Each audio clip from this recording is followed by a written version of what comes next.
The following is a recording of Tom Dekker, founder of iHabilitation Canada, at a workshop sponsored by the Alliance for the Equality of Blind Canadians, held in Burnaby, BC on April 27, 2018. Tom was introduced by AEBC executive member Tammy Grennan.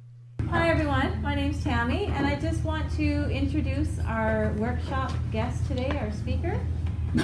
His name is Tom Dekker. I think a lot of you may know Tom, some of you may not. But Tom has worn several hats throughout his life.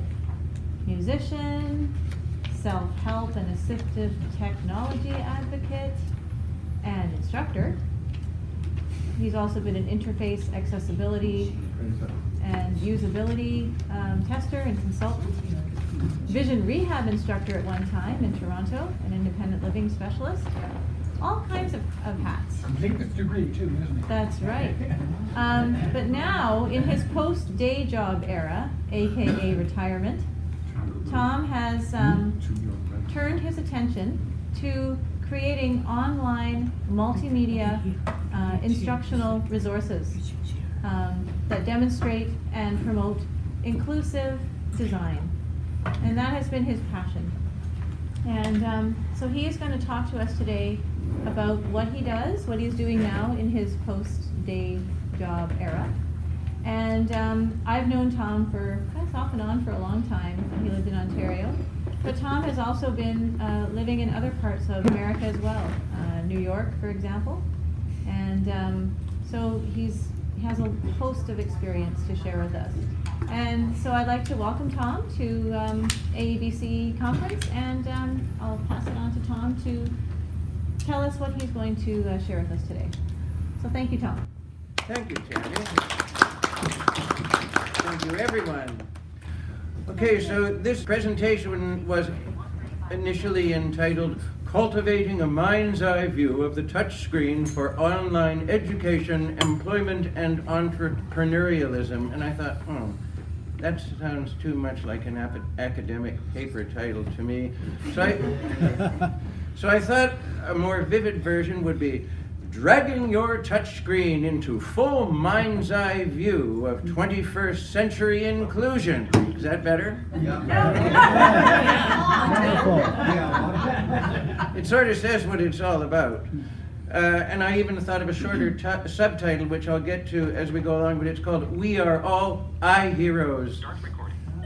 You'll hear about that in a minute. But first of all, we're going to explain what the mind's eye view is all about, because you're probably wondering. So we're going to talk about how it can improve personal productivity and how it can eventually lead to you collaborating online with other people. We're going to talk about how to automate, how to get work done more quickly, and we're going to talk about participating in webinars, taking online courses, or even setting up online courses to market your own expertise. Sounds like a pretty big bunch of stuff, I suppose, but let's do one step at a time. First of all, let's just stop to think. Are you as proficient as with your touch screen as you would like to be? If not, no. But if not, why not? And the next question is, what is the motivation to learn it? Higher education? Practice? Yeah. Understanding what they're saying. Oh, good, we're getting audience participation.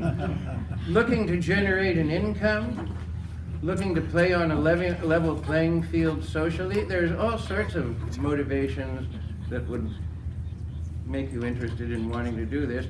The other thing that's happening in the world is that what has traditionally been on land, in other words, in physical reality, is now going online, off to virtual reality, okay? Social, education, and business. It's all moving online.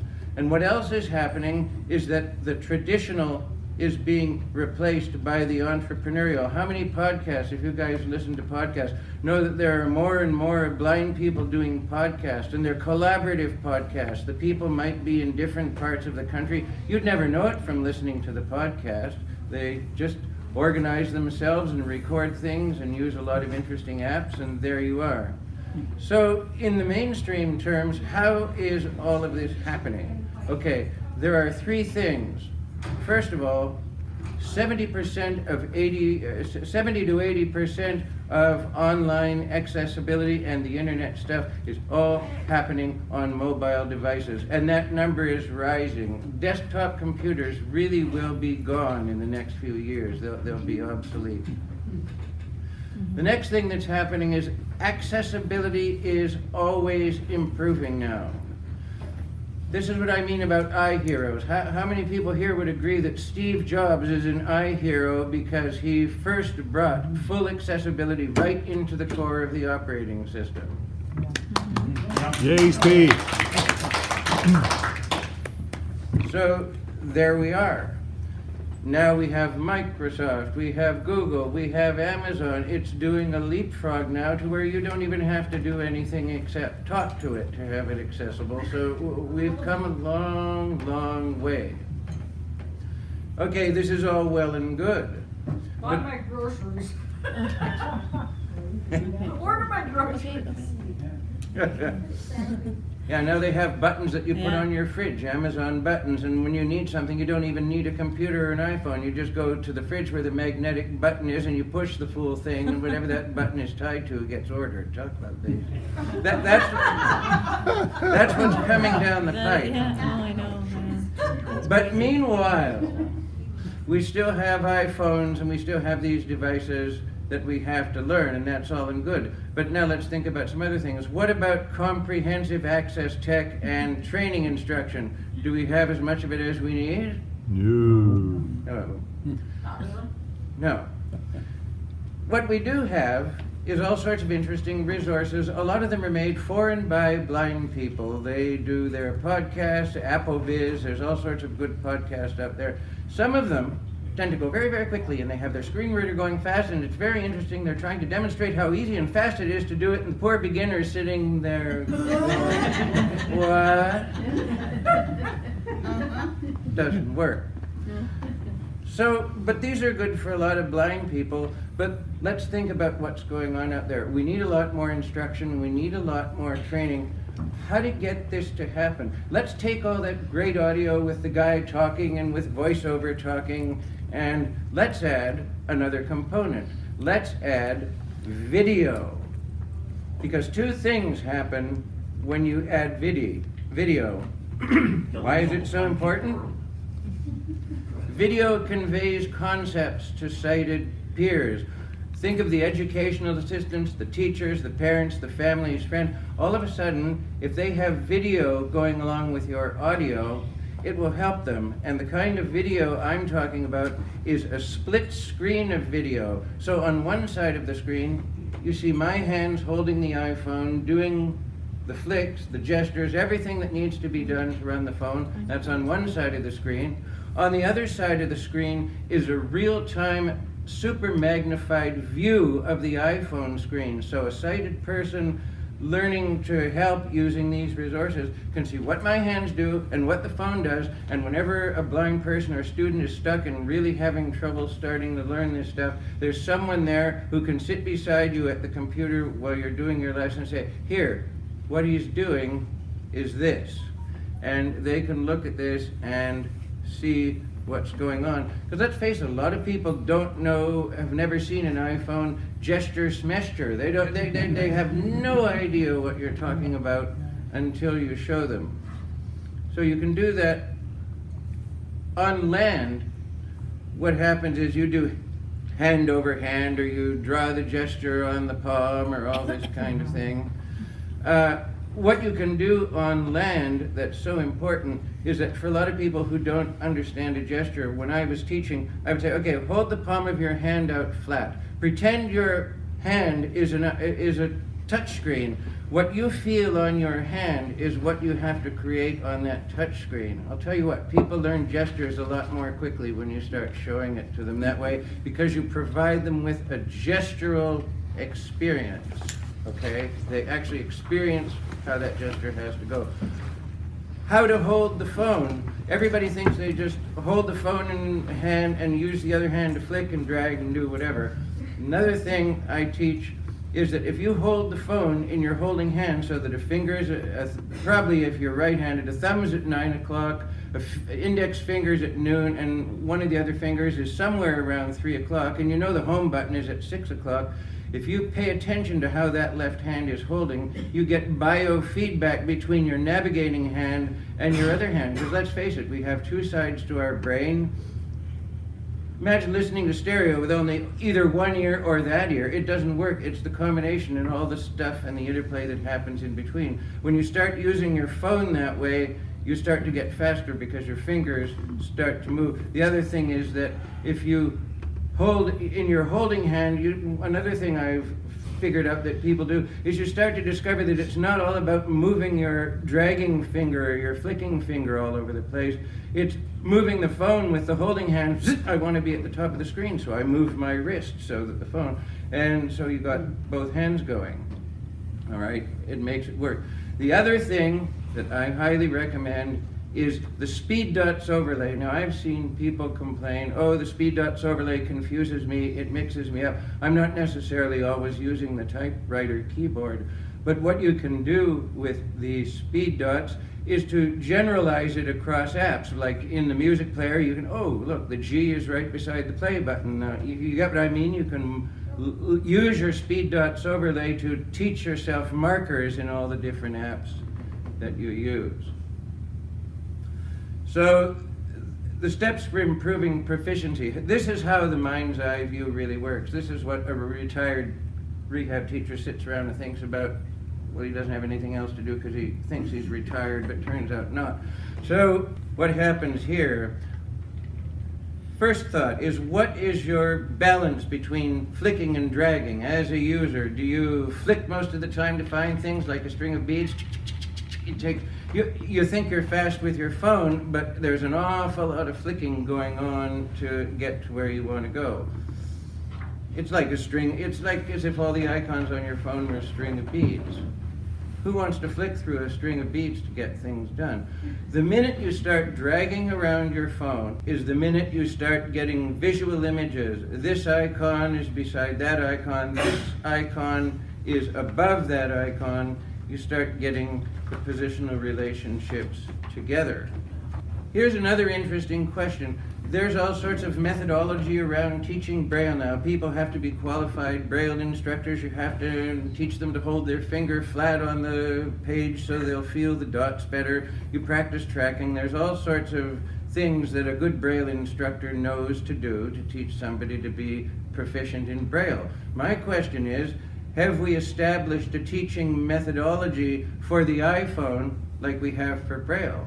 I'm not sure that that's happened. Of course, all kinds of people out there are teaching it, but have we established a unified or universal methodology for doing this? That's an interesting question. We can talk about that. So, yeah, the touch screen.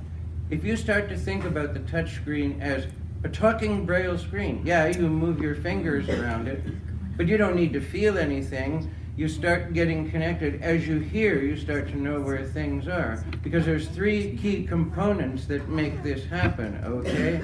The first one is visualization. You can imagine what something looks like. If you hear an icon, you can say, oh, well, there it is. But then you start to see more icons, and process number 2 starts to happen. Mental mapping. You start putting those positional relationships together, okay? So what comes into play after that is muscle memory. The more you do this, and the more you think about it this way, the more your fingers move to the right place on the screen. Just like if you put something down on a table and you know where you put it down, you don't have to feel the whole table and go, oh, here it is. You know where you put it down. You can reach down and pick it up again. So this is just on land, physical reality being transcribed into a virtual reality where you have the mental map in your head. So it's really, the more you do it, the better it works. The next section I want to talk about is leveraging the apps. It's all about, I've just talked about the eyes free business, the mind's eye view bit so far. The next part is, how do we use apps to get personal productivity app, and there's the things I mentioned at the beginning, learning to collaborate, learning to be on teams. There's a few apps I want to talk about. Now, should I go on and do that, or should we stop for a few minutes and maybe people have questions about all I have mentioned so far? Okay, so personal productivity is not only about learning to just wield the iPhone in terms of managing the interface, okay? It's about finding apps that make everything you do way, way easier. So the first one I want to talk about is a really cool app called Drafts. Has anybody heard of it? Called what? Drafts, writing a draft, making a draft of something. Okay, no, That's it's spelled D-R-A-F-T. D-R-A-F-T-S, drafts. drafts, okay. Okay, so the first thing in personal productivity and really getting your act together about it is to have a quick way to gather ideas. Never mind, I have to find my note file. Where will I save this? What will I do with the file name? By the time you've thought of all the technical stuff, you've forgotten what the idea was you wanted to write down in the first place. Yeah. So Drafts is a very cool app. It starts with capturing the ideas. So number one, when you open the app, it's a blank screen. The only thing you do is start typing. There's the place where you type. There's a thing called Drafts up at the top left, and there's a thing called Actions up at the top right, and the heading just says New Draft. Now the draft button, if you're already in a draft that you've been writing, it says Drafts. If you're in your list of drafts that you've already created, that top left button says New Draft, so you can go zap and be ready to type a new draft. You don't have to worry about file name or anything. So the other cool things about this, it automatically gives you a word and character count, and it's all about write now, organize later. The first line of any draft, you just type the first line to give you an idea of what it is, then you hit enter, and then you start typing everything to do with that idea. Because what you can then do with that draft when you're finished is there's this action button in the top right corner. When you push the action button, that first line, you can pick from hundreds of apps that you can put into this drafts table of contents, all the apps that you want to use, your email, your project manager, a whole lot of different files that you can have there.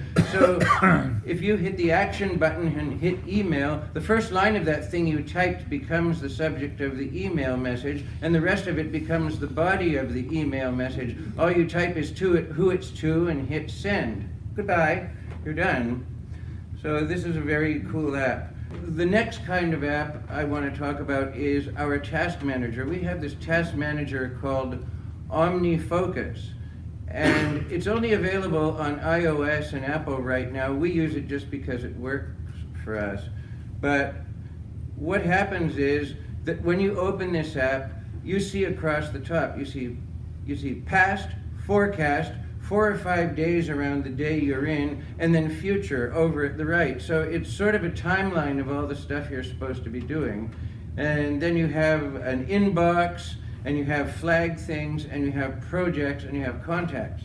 So going back to the Drafts app, if I put something into Drafts, I type my subject line or whatever it's called, I type the body of the thing, and then when I hit my action button and hit the OmniFocus for my task manager, that subject line becomes the task, and the body of the message becomes the note inside of that task, so I can keep track of what I wrote to go with it. And then there's another tab where I can have due dates, I can defer it, I can have things called contexts. Contexts are things like, is this an email, or is this a phone call, or is this a Facebook message I should send to someone? So you just put these things in there, and then another day you can say, now, what are all the emails I have to write? And you just hit email from the main screen, and it gives a list of all the people that you've scheduled that you need to write to. So you see what I mean? There's all sorts of interesting ways of doing these things. And by the way, every app I'm talking about here right now for productivity is 100% accessible with VoiceOver. Okay? There's another app called Trello, which kind of works like OmniFocus, but it's a lot better because it works across all platforms, Windows, Linux, everybody can use Trello. And Trello. You don't have to worry. If people want to take a handout, I have a one-page double-sided handout in Braille and large print, and all these pieces of software are listed on the second side. Yeah. So you can, look at them, see how they're spelled, and Google them, and look for them in the App Store, all kinds of stuff like that.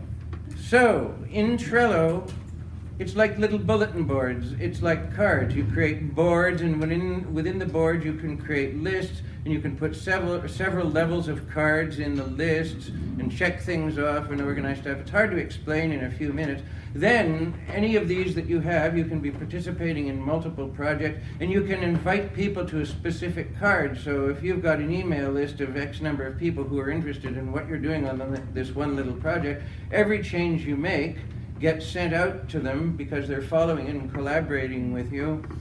And the other thing is that for each card or project, anytime somebody changes anything in it, you see an activity log down at the bottom. You can keep track of everything everybody's doing. And yes, fully accessible. So what else? People have you heard of Slack? No. Yeah. All the political campaigns, all kinds of organizations and people use Slack for modifying very large teams of people. It's another collaboration app. But it goes on channels. It's kind of like an interesting version of Facebook Message or whatever, WhatsApp or any of those. You have channels, and each project has a channel.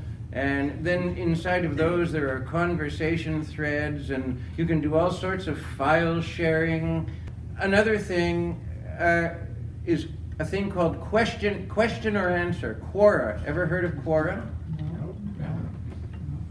No. See, this is real interesting. This is my contention that the vision impaired community and AEBC and all of us, if we all start exploring these apps, we can get together using them, playing with them, and launch ourselves much further into the middle of this 21st century level field, right? Because everybody's on. Quora is a question and answer thing.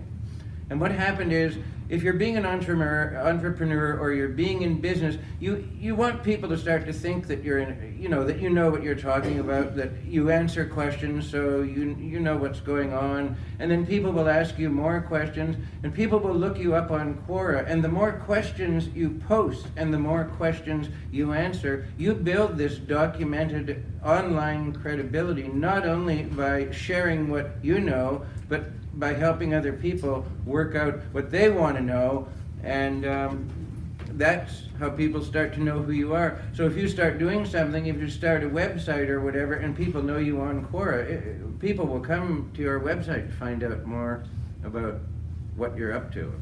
The other kind of app, and I was surprised to find out that this is accessible, and believe me, I don't know how it works. But there are blind people using this. I've seen them write it in their blogs. It's a thing called MindNode. And what it is, it creates visual charts. You start with an idea, and then you write down all the ideas under that idea, and then you can flick and drag and connect dots, and you can do a thing with 100 ideas in it, and you can go flick, and it automatically organizes how they all relate to each other according to how you map the stuff out.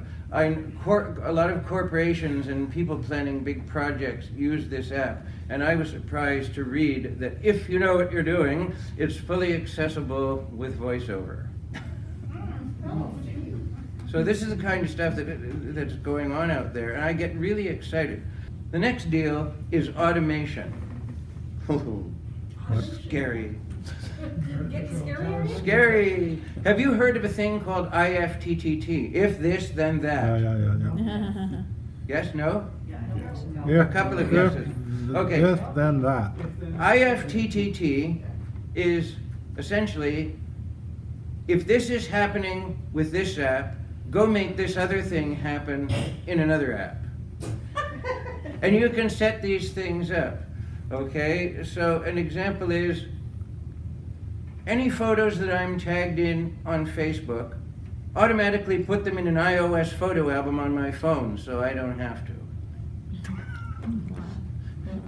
If someone replies to your tweet, auto-thank them so I don't have to. Say, thanks very much for the tweet, really appreciated it. Is the same as an autoresponder? Laziness. Something like that, but you have a lot more control over what it, yeah, it's a kind of autoresponder, yeah. But then it does other things, like a lot of the newer hearing aids now have IFTT capability. So it's like if I have my Wi-Fi doorbell connected to my Wi-Fi, if the doorbell rings, get the Wi-Fi to tell my hearing aids that somebody's at the door.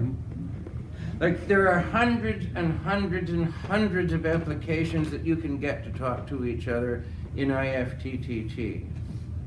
And yes, I actually figured out how to make it work for a couple of things. I forget what I did, but it was retweeting also. No, I set it up one day and I was writing all this stuff on Facebook, and I said whatever I put on Facebook, put on Twitter. So I was writing these big long things on Facebook, and all of a sudden I saw all these tweets that would end in the middle of a sentence because there wasn't enough room. So I thought, Oh, yeah, that's right. Now another automation app is called Workflow. And these workflows are already, some of the cool ones are, you can put right on your home screen, and when you touch this app that says Phone Mom, you don't have to do anything because it's a workflow applet, they call them. And when you do that, you told it, when I touch this icon, dial this phone number.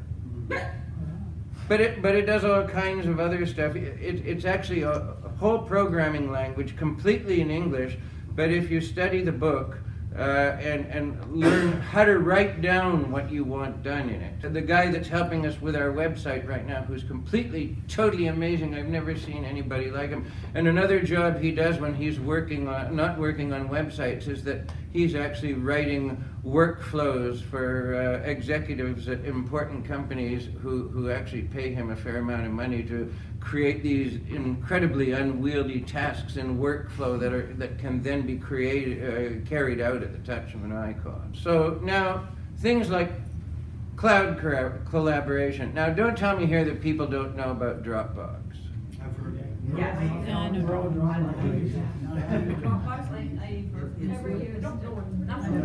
But I don't know.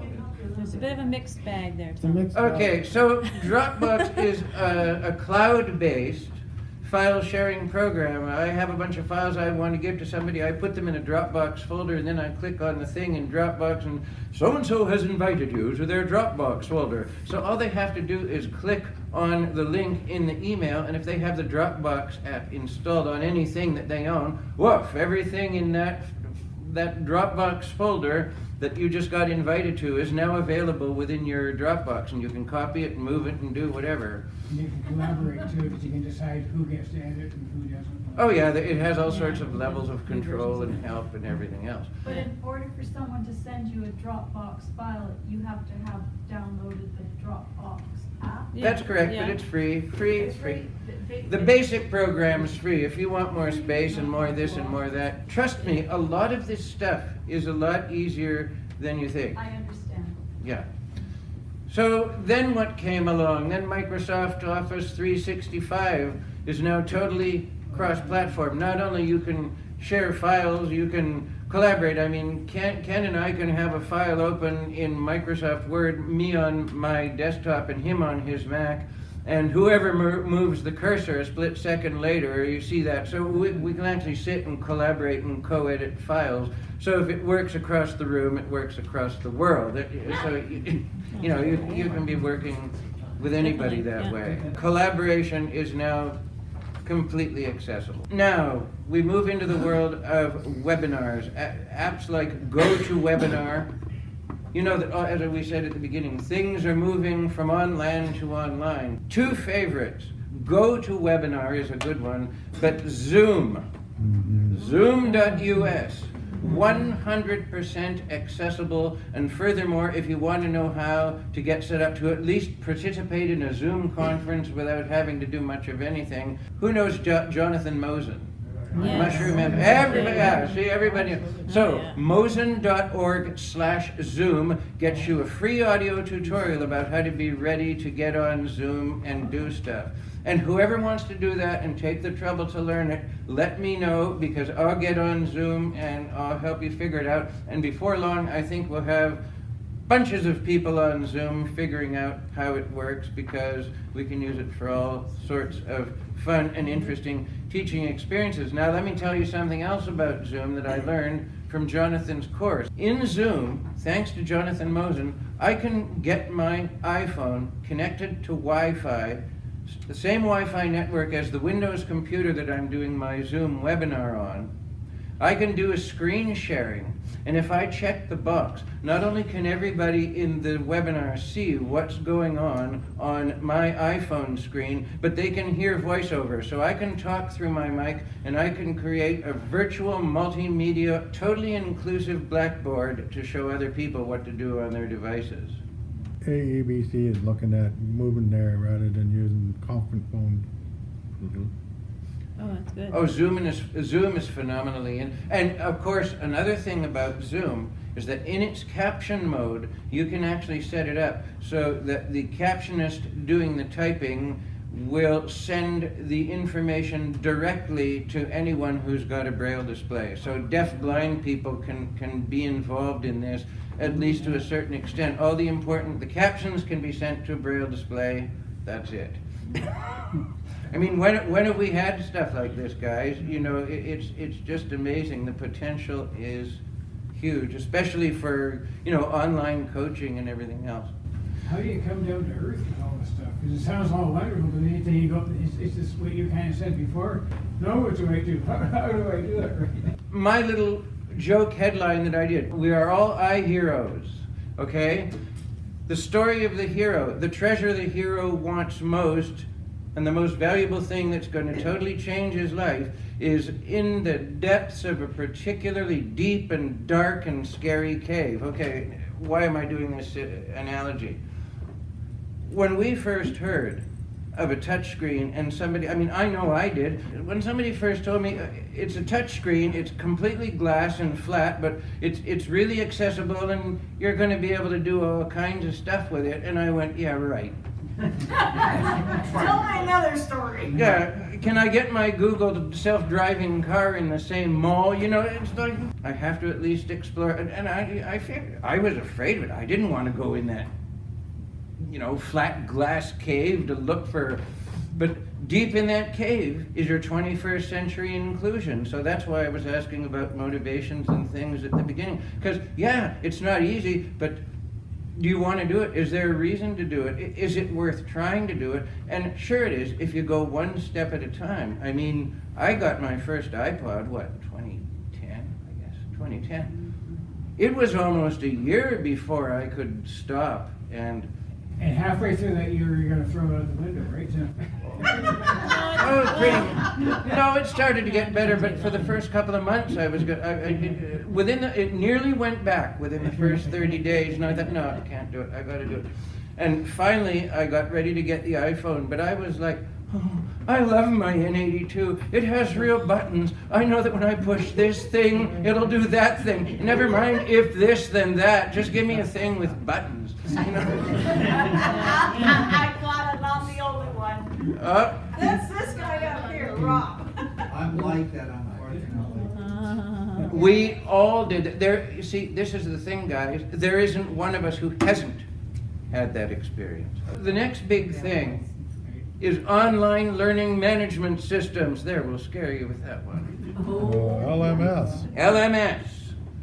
We are now working with a company in Vancouver called Thinkific, who runs the coolest LMS system you can imagine. Furthermore, they are totally blown away by the idea of becoming completely accessible. We just spent yesterday afternoon from 1 o'clock till 4 o'clock talking to them about accessibility and explaining to them how they can get more of us involved in helping them make the thing accessible. So here's what I'm working on, and you can actually go play with a version of it if you go to the website.